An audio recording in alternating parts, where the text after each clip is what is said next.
Hi guys, and welcome back to Style with Substance, and welcome to my video on the truth about living in Kent. So I'm going to dispel some of the biggest myths and the biggest truths about living in the Garden of England. So if you're thinking about moving to Kent, or you live in Kent, or you want to know more about what it's like to be based here, then please keep watching. And do stick around for the end because I've got a little announcement to make. So one of the biggest myths about living in Kent is about how far it is. Now, I am a former Londoner, so I've lived in London, I've lived outside of London, I've lived in different pockets of the UK. And I think one of the biggest myths about Kent is that it's really, really far away. But actually, you can be on the border of London, and there are towns in London like right on the border, like Sidcup or New Eltham or whatever, who essentially, if you drive 5 minutes down the road, you're in Kent. So Kent isn't always far, and whenever people hear Kent, they think, oh gosh, you must live really far away. It's not actually that far. For me, the drive into a part of London, southeast London specifically, takes 30 minutes if there's no traffic. So that's not actually that far. And if you get the train, for example, then it's fast trains take about 45 minutes from the town that I live in, and you're right at King's Cross and Pancras. The second thing that a lot of people think about living in Kent is that it's very quiet. And I'll be honest, having lived here for just over a year and a half now, yeah, there are some parts that are really quiet, and you can literally wake up in the morning and hear nothing but the birds chirping, and it's a really beautiful sound. As somebody who used to live just off a dual carriageway, and you kind of go to sleep listening to the sound of cars going by, it was a really stark contrast, and it took a lot for me to get used to. I actually learnt to fall asleep to noise, so to be somewhere where it's so quiet and you almost don't hear anything was a bit unsettling for me to start with, but I've gotten very much used to it and I absolutely love it. The third thing is that a lot of people think that Kent is a lot more green than London is, when in actual fact I think London and Kent are just as green as each other. There are some very urban areas in Kent, and you know, Kent has as many towns and shopping centres and places to eat as London does. Probably not as much choice, but it's just as good. But people often think that it's all green space and fields and cows and sheep, and it's really not. Like, I live in a very residential area and there is one park opposite where I live. Yes, I have a nice garden, but ultimately it's not that different from where I was living in London. So you can get lots of green spaces and lots of sort of nature and that sort of thing in London as well. I mean, look at Hyde Park, for example. Plenty of greenery. So yeah, don't get that twisted. As much as I've said it's not far, one of the things that I have struggled to adjust to about living in Kent is if you work in London, how much the travelling takes out of you. So I live about 30 minutes out from London if you're driving, if there's no traffic. But when there is, the times that we're travelling, there is traffic because it's rush hour. So the drive part of the journey takes an hour for me.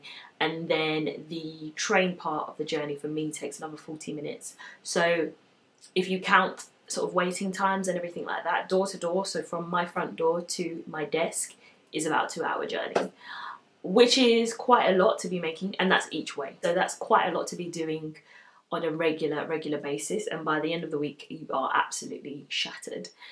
Bearing in mind though, however, there are some people that live in London who also have a journey that is just as long as mine, so it really depends on what part of London you're in. But for me personally, sometimes it's the psychological journey that you're making, or you feel like you're travelling further out than somebody else, when in actual fact you're not, that tires you out. Although the good thing about that is I do get to read a lot during my journey, and a lot of my journey is sat down, so I do always get a seat on the train 8 times out of 10. I'd say one of the biggest things about living in Kent is house prices, and that's essentially the reason we moved out here. London is very expensive if you're buying, if you're renting, whatever. But generally, if you're buying a house, so if you're investing in property in London, you will get a lot more appreciation of your property, and therefore you'll kind of build up a lot of equity and make a lot of money. However, if you're a first-time buyer like we were a couple of years ago, then it's likely that you're looking for a place to live. And if you are not of a certain income band, London will be really expensive for you. I think it's really expensive for everybody, but some people can just afford it. We were first-time buyers, so we just couldn't afford it, so we chose to live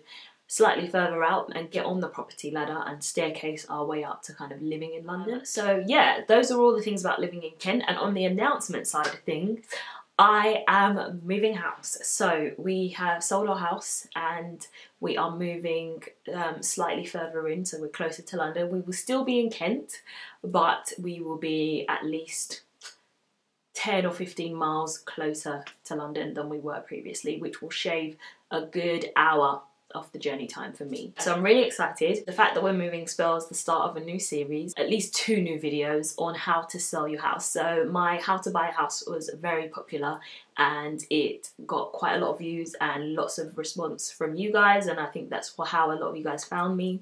So I'm going to follow that up with a how to sell your house video and kind of talk you through the process as we're going through it. So we are at the stage where we've secured a buyer for our house now, and we have secured a place that we are going to move to, and it's chain free, meaning that the buyer who's moving in here isn't trying to sell anything to get to our house, so they're chain free, and we're moving into a brand new house, so there's no one in there, so we're also chain free. I'm really excited about the prospect of doing up a new house. Also means that there's going to be a house tour coming for you guys, so you will get to see everything inside here as it is, and lots more on my vlog channel. So if you're not subscribed there, you probably should, because you'll get to see a lot of raw footage of the new place. But also I'll just kind of be taking you through the process with me and giving you guys updates, mostly on my vlog channel if I'm honest, but I'll do at least 2 videos on this channel to talk you through the things that I guess are kind of important or to bear in mind when selling your house. I'll cover things like when to sell, how to sell, whether like to sell through an estate agent or kind of go alone. We're going through an estate agent, but I'll explain more about that in more detail, what to look out for in terms of prospective buyers, all sorts of things. So I'm really looking forward to that. Looking forward to moving. I am really gonna miss living here because this house is beautiful. It was our first home, and for that reason we have a very emotional connection to it and an attachment to it. But the new house is also equally lovely, and it means that we're not as tired at the end of every week. That's my announcement, that's my video on the truth about living in Kent. If you have any questions or you're looking to move to Kent, or you know, you kind of want to get my honest opinion on stuff, you know how to do it, comments box below, and I will answer everybody's questions. Do give the video a thumbs up if you enjoyed it, and stay tuned for the next one. Thanks for watching guys, bye!